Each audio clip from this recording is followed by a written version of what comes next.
how to log into Discord, and if you have forgotten the password of Discord, then how we can reset the password. So open the browser and type Discord, and the very first result will come https discord.com. So we need to click on that link, and at the right hand side extreme top we have an option to log in. So we need to click on that. Once you click on, you will get the email or phone number and the password to log in. So you can enter the phone number or email, then password, then click on login. Let's say if you have forgotten the password, then you can click on forgot your password. After entering your email address, you can click on forgot your password and follow the following instruction, and you will be able to reset it.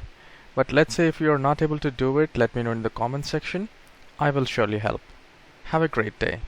I'll see you in the next video.